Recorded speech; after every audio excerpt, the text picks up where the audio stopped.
Fourth है गंभीर एवं दीर्घकालीन डिजीज़ की कंडीशन में पेशेंट पर्सन को दूसरों पर अधिक समय तक निर्भर रहना पड़ता है।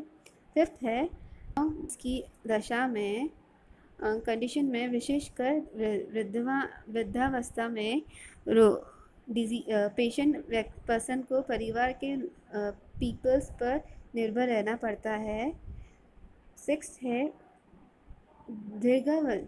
दीर्घावधि डिजीज़ की स्थिति कंडीशन में पेशेंट की देखभाल प्रारंभ में खूब अच्छी तरह से की जाती है, हॉस्पिटल में भर्ती कराया जाता है, लेकिन लाइफ टाइम बीमारी होने डिजीज़ होने के कारण धीरे धीरे उस पर स्वतः ही ध्यान कम होने लगता है। 7 पॉइंट है पेशेंट पर्सन के डाइट का स्वाद रंग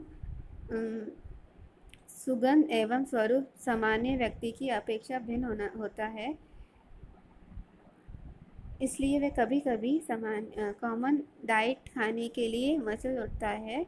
8 है इकोनॉमिक कंडीशन डिजीज़ की अवधि आदि का प्रभाव पेशेंट पर्सन पर पड़ता है। Now moving towards second point, modified diet imposes additional problem. Therapeutic nutrition में डिजीज़ की दशा को सुधारने के लिए डाइट में आवश्यक परिवर्तन करना बेहद ज़रूरी होता है, अतः पेशेंट पर्सन ये सोचने के लिए मजबूर हो जाता है कि फर्स्ट पॉइंट आखिर कब तक इस तरह के फूड का सेवन करना पड़ेगा। थर्ड पॉइंट है फूड प्रोडक्ट्स खरीदने के लिए साधन कहाँ से आएंगे। थर्ड पॉइंट है फूड स्टफ कहाँ से खरीदी जाएगी। फोर्थ है फूड कौन तैयार करेगा आदि। यदि पेशेंट पर्सन मिडिल या लो इनकम वाला है और उसके अतिरिक्त होम में दूसरा कोई व्यक्ति कमा नहीं है तो समस्या और भी विकट दयनीय एवं विकराल रूप ग्रहण कर लेती है, अतः डाइटिशियन को इन समस्याओं पेशेंट की इकोनॉमिक कंडीशन आदि को ध्यान में रखते हुए समय समय पर डाइट नियोजन में परिवर्तन करना आवश्यक होता है। फूड पर होने वाले अतिरिक्त इकोनॉमिक भार को भी ध्यान में रखा जाना चाहिए, साथ ही उन्हीं फूड प्रोडक्ट्स को डाइट में सम्मिलित किया जाना चाहिए जिनकी उपलब्धता अधिक हो। उसे इस बात का भी ज्ञान होना चाहिए कि फूड किस तरह से कुक होने चाहिए, इसका कंसिस्टेंसी किस तरह का होगा आदि।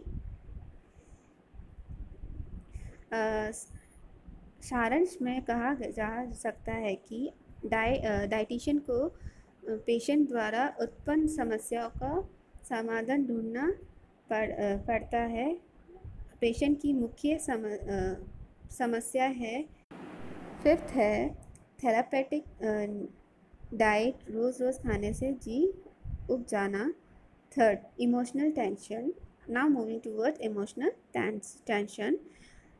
डिजीज़ के कारण पेशेंट के मन में अंदर ही अंदर बह रहता है, अतः वे टेंशन में से घिर जाता है। भय एवं तनाव का प्रभाव फूड पर पड़ता है। लॉन्ग टाइम तक बिस्तर पर बेड पर पड़े रहने से अथवा हिलने डुलने पर भी प्रतिबंध होने के कारण यूरिन के माध्यम में नाइट्रोजन तथा कैल्शियम की क्वांटिटी अत्यधिक निकासित होने लगता है। इस कारण बोन्स में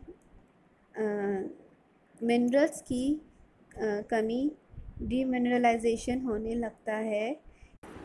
मैनी टाइम्स पेशेंट को बेड सोर, बैक आदि हिस्सों में घाव हो जाता है, जिसके कारण अतिरिक्त परेशानी उत्पन्न हो जाती है। डिजीज़ के कारण बुखार, हड्डी टूटने, जलने, घाव होने, दुर्घटना होने, अत्यधिक रक्तस्राव आदि की स्थिति में रोगी के बॉडी से नाइट्रोजन तथा कैल्शियम की क्वांटिटी नष्ट होने लगती है। शरीर में अंतःस्रावी ग्रंथियों के स्रावन में असंतुलन हो जाता है।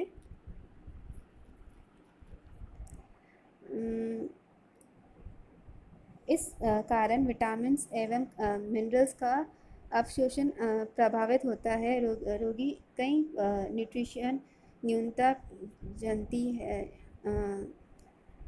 Like protein, calorie, vitamin A, D, E, B1, B2, C, A, F, E रोगों का शिकार हो जाता है। इसके अतिरिक्त डिजीज़ पेशेंट पर्सन फैमिली के दूसरे सदस्यों पर निर्भर रहने लगता है।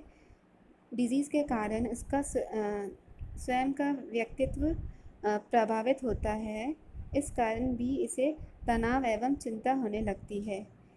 डिजीज़ के समय पर्सन का मन दैनिक घटनाओं तथा व्यक्तिगत संबंधों के प्रति बदल जाता है। अब वे ज़्यादा से ज़्यादा टाइम लोगों के साथ ही बिताना पसंद करता है अथवा बिल्कुल अकेला रहना पड़ता है। उसे कभी कभी भय, चिंता, असुरक्षा, उद्वेग आदि सताने लगता है। इस कारण वह क्रोधी एवं चिड़चिड़ा हो जाता है। वह अपने लोगों का ध्यान आकर्षित करने के लिए कई तरह की हरकतें कभी करने लगता है।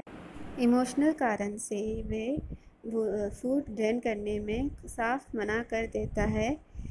अतः डाइटिशियन को चाहिए कि वे इस तरह का डाइट नियोजित करें जिससे पेशेंट के मन में खाने की प्रबल इच्छा प्रकट हो, रोग में नियंत्रण एवं निवारण में आशाती सुधार हो। So student, today lesson is ending here. Remaining portion we do in next class. अब तक के लिए stay safe and stay healthy. Thank you.